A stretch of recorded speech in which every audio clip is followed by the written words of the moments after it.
Aujourd'hui, on décrypte la carte graphique. On voit ça juste après l'intro.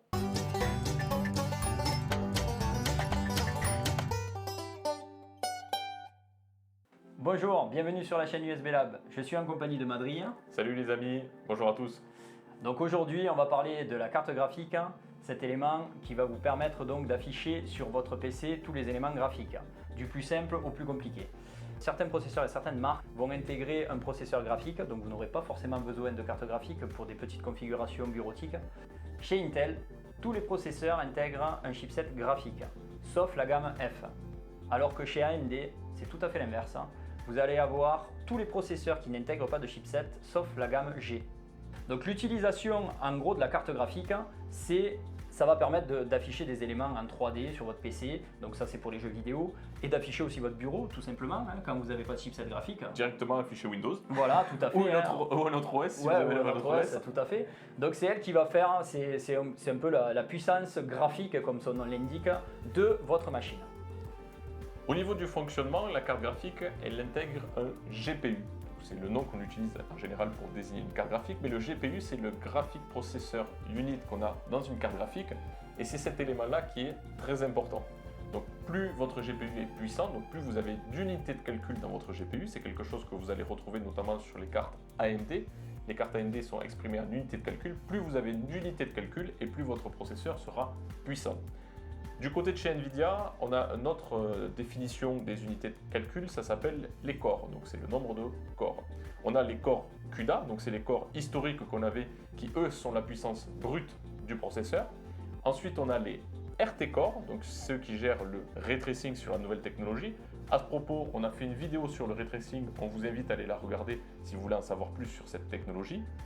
Et les troisièmes corps qu'on a, c'est les Tensor Core. Et ces Tensor Core gèrent, eux, le DLSS, l'autre fonctionnalité de chez Nvidia. Et nous avons fait également une vidéo sur cette fonctionnalité. Donc plus vous avez de corps sur vos cartes graphiques, et plus la carte graphique sera puissante. Mais pour gérer la puissance de la carte graphique, c'est les corps CUDA qu'il faut comparer.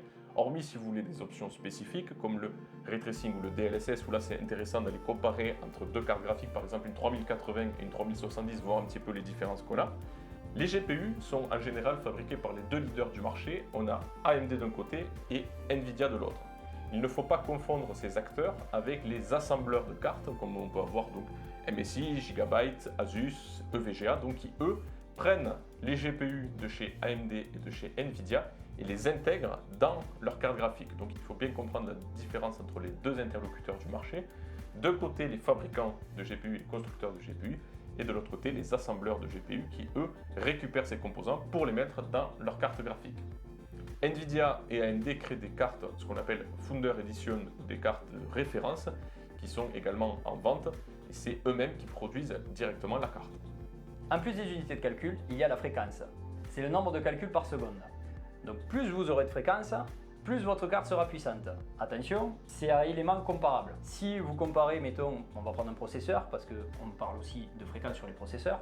On va prendre un processeur. Si vous prenez un Intel i3 et un Intel i9 et que vous comparez la fréquence, donc si l'Intel i3 a plus de fréquence, vous pouvez vous dire il est plus puissant. Sauf qu'il a moins de cœur. Donc ce n'est pas vrai. Il faut vraiment prendre à éléments comparables deux cartes avec le même nombre de cœurs, les mêmes générations de cartes. Et là, par contre, si vous avez une fréquence plus haute, donc vous la payerez plus cher, forcément, fréquence plus haute. Voilà, en général, elles seront plus chères. Elles seront plus chères, mais par contre, elle sera plus puissante. Comme pour le processeur, appliqué à la carte graphique, si vous prenez une 3070 et une 3080, donc la 3070 a moins de cœurs que la 3080, mais même si elle a une fréquence plus haute, elle sera moins puissante. Après les GPU, il y a un autre élément essentiel, c'est la mémoire graphique. Donc, le GPU, lui, va faire des calculs, il va fournir des calculs, et ces calculs vont être stockés dans la mémoire graphique de votre carte graphique avant d'être affichés sur votre écran. Donc, c'est bien une mémoire tampon que vous avez sur votre carte graphique. La mémoire est exprimée en gigaoctets ou en gigabytes. Donc, plus vous avez de quantité, et plus votre processeur pourra stocker des calculs. Ces calculs, aujourd'hui, ils sont assez importants, notamment sur des effets particuliers qu'on peut avoir. Donc les calculs de base, donc les corps CUDA et les calculs de base de votre carte graphique ne prennent pas beaucoup de mémoire. Par contre, tous les effets que vous pouvez rajouter, donc l'anti-aliasing et les effets spécifiques, peuvent prendre énormément de mémoire, notamment si vous jouez avec du ray tracing et avec le DLSS, tout ça va se stocker directement dans la mémoire et vous aurez besoin d'énormément de mémoire. Par contre, attention à ne pas tomber dans l'effet marketing qui veut dire que plus vous avez de mémoire, plus la carte sera performante. Pas du tout. Le GPU est l'élément essentiel avec la fréquence comme on vient de voir juste précédemment. Par contre, il faut que tout ça soit adapté avec votre mémoire. Aujourd'hui, des cartes qui ont déjà plus de 12 Go de mémoire sur des cartes haut voire très haut de gamme, c'est largement suffisant. Après le GPU et la mémoire, il y a la largeur de bus. C'est un élément qui va permettre donc le transit des informations entre votre GPU et la mémoire. Pour imaginer la chose, vous avez une rue et une autoroute. Sur une autoroute, il y a beaucoup plus de véhicules qui vont circuler dans un temps donné. Donc c'est exactement pareil entre la mémoire et votre GPU. La largeur de bus mémoire s'exprime en bits, et donc plus vous avez de bits, plus vous avez de circulation de données entre votre GPU et votre mémoire. Au-delà de la largeur, comme on vient de le voir, il y a la bande passante. Donc pour reprendre notre image de l'autoroute, plus un véhicule circule vite sur l'autoroute, et donc plus il va arriver d'un point A à un point B rapidement. Donc la bande passante, c'est exactement la même chose. Plus vous avez donc de bande passante et plus la donnée va partir de votre GPU, va pouvoir se stocker dans la mémoire rapidement. Cette bande passante s'exprime en gigaoctets par seconde. Et la bande passante dépendra de la fréquence et du cycle d'horloge que vous avez sur votre carte graphique, de la capacité et du nombre de bits de votre mémoire et des calculs que feront votre GPU. Donc c'est vraiment tous ces éléments-là qui vont faire la bande passante. Retenez bien que plus vous avez une bande passante élevée, et plus il y aura de données qui arriveront rapidement sur votre mémoire RAM et donc qui pourront s'afficher rapidement sur votre écran. On va passer aux connectiques. Donc dans un premier temps, les connectiques internes. Il y a le PCI Express, c'est là où vous allez donc connecter physiquement votre carte votre carte graphique à la carte mère. Donc le PCI Express qui est en norme 3.0 ou 4.0 actuellement aussi, on est passé sur une norme 4.0. Attention au nombre de lignes. Il est important de regarder votre PCI Express qui a le plus de lignes sur votre carte mère. Connectez-vous là où vous avez le plus de lignes, souvent c'est du x16, pour avoir le maximum en communication entre votre carte graphique et votre carte mère. Au niveau des connexions, il y a une deuxième connexion, donc c'est la connexion de puissance que vous allez retrouver par des broches spécifiques qu'on appelle en général PCI Express. Attention, c'est des broches d'alimentation qui viennent de votre alimentation vers votre carte graphique. Le standard étant le 6 pins et le 6 plus 2 pins pour avoir du 8 pins. Récemment, Nvidia a sorti un connecteur 12 pins pour ses cartes Founder Edition que vous retrouverez uniquement sur ces cartes-là. Merci Nvidia d'avoir fait quelque chose qui n'est pas standard du tout. Par contre, les assembleurs de cartes graphiques sont repassés sur des 6 et des 8 pins pour les cartes graphiques qui sont directement assemblées par leur souhait pour éviter justement d'avoir un connecteur supplémentaire dans le PC. On va passer aux sorties externes de votre carte graphique. C'est intéressant de se renseigner avant de l'acheter. Selon l'utilisation que vous aurez sûrement besoin de ports spécifiques. Donc la norme actuelle c'est HDMI, c'est ce qu'on retrouve le plus souvent actuellement. C'est le grand classique, le HDMI en 2.0 ou en 2.1. Voilà, ces deux versions permettent de gérer le 4K à 60 et 100 Hz, qui vont devenir vraiment le standard de demain. Vous avez le DisplayPort, qui est une norme qui devient aussi un standard. On retrouve HDMI et DisplayPort le plus souvent à l'arrière de votre PC, qui est une norme à 1.4 actuellement. Et qui permet de gérer directement le 4K à 120 fps. Au niveau de la dissipation de votre carte graphique, il existe deux principaux systèmes, donc le water cooling qui est un système spécifique que vous pouvez faire comme pour les processeurs, mais c'est réservé vraiment aux cartes qui sont très haut de gamme, ou un water cooling custom. Et ensuite, tout ce qui est de l'air cooling, vous avez deux systèmes, donc le système de turbine qu'on retrouvait sur les cartes de référence, donc anciennement les blowers, donc on appelle la turbine, qui permet de prendre l'air et de l'envoyer vers l'extérieur du boîtier, qui est très pratique quand on fait une configuration multi-GPU, donc quand j'ai plusieurs cartes, ça envoie directement l'air à l'extérieur du boîtier, c'est plutôt pratique, notamment pour les configurations professionnelles, voire pour les mineurs de crypto-monnaies. Oui, aussi, oui. C'est vrai, ça canalise bien le flux d'air. Voilà, c'est eux qui nous piquent toutes les cartes graphiques en ce moment. Oui, c'est vrai.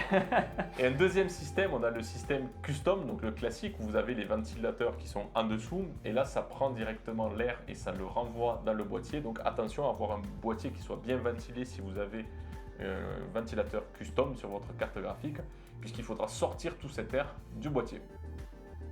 Il faudra rester vigilant sur la taille de votre carte graphique, c'est important. Donc nous on a l'habitude d'acheter des boîtiers en ATX comme vous pouvez voir derrière nous. On vous réserve une petite vidéo, voilà, un petit montage, petit montage de PC avec des technologies de dernière génération et des composants de dernière génération. Mais donc voilà, ce sera important de le prendre en compte parce que si vous achetez une carte graphique haut de gamme ou d'entrée de gamme, il peut y avoir des différences de 10 cm voire plus. Bon là, voilà, sur les dimensions en longueur, et elle ne peut pas forcément rentrer dans votre boîtier. Voilà. Donc c'est vraiment important de bien le Prenez regarder. bien en compte la dimension de votre carte graphique et de votre boîtier. Donc comme je vous ai dit, privilégiez des boîtiers en ATX, comme ça vous êtes quand même assez à l'aise. En général, vous ne serez pas embêté Voilà. avec ces trucs-là. Un autre élément essentiel, c'est si vous voulez des fonctions spécifiques. Donc vous avez le ray tracing qui est aujourd'hui valable chez Nvidia et chez AMD. Vous avez le DLSS chez Nvidia et le Fideli FX chez AMD. C'est vraiment des fonctionnalités que vous pouvez retrouver sur ces cartes graphiques. Donc si vous en avez besoin, prenez les générations qui sont compatibles avec ces technologies.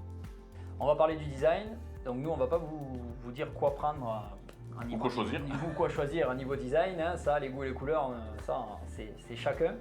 Mais c'est vrai que c'est intéressant de regarder. Maintenant, ils en font de plus en plus des cartes qui intègrent du RGB. Parce que les boîtiers, c'est vrai que maintenant, c'est devenu la grande mode. Bon, moi, personnellement, j'aime beaucoup. D'autres personnes aiment moins. Ouais, moi, je ne suis pas fan du RGB. Voilà. Mais c'est vrai qu'on peut aussi mettre sa carte à la verticale ou à l'horizontale, classique. Un classique. Vous pouvez rajouter aussi des supports parce que des fois les cartes très haut de gamme sont quand même assez lourdes parce que voilà, quand les composants sont plus lourds, parce que c'est des composants de très bonne qualité. Les dissipateurs vont appuyer sur le bout de la carte graphique et ça va forcer sur les ports. Donc vous allez tirer sur, même s'ils sont renforcés les ports PCI, vous allez quand même tirer sur le port PCI de la carte mère. Donc vous pouvez rajouter ces fameux supports qui sont en RGB et souvent ils remontent même sur le côté. Vous pouvez avoir la marque, rappeler la marque, vous pouvez les faire personnaliser aussi et donc ça peut être intéressant pour le custom de votre ordinateur. On va vous parler des marques les plus répandues sur les cartes graphiques: Asus, MSI, Gigabyte. Ensuite on a EVGA et Sapphire aussi qui font des cartes graphiques depuis très longtemps. Oui. Et vous avez maintenant les Founder Edition aussi, donc celles qui sont fabriquées directement par Nvidia et AMD, qui sont depuis ces nouvelles générations de très bonne qualité. Par contre, elles sont vraiment en quantité limitée, donc c'est très difficile d'en trouver. Mais c'est vraiment sur les marques sur lesquelles on vous conseille vraiment de partir sur votre carte graphique. N'hésitez pas à déposer dans vos commentaires des avis sur cette vidéo et également on est disponible pour répondre à des conseils personnalisés sur vos configurations pour choisir avec vous la meilleure carte graphique en fonction de votre budget et de votre utilisation. Si cette vidéo vous a plu, laissez-nous un pouce bleu et abonnez-vous à la chaîne. On se voit sur une prochaine vidéo. À bientôt.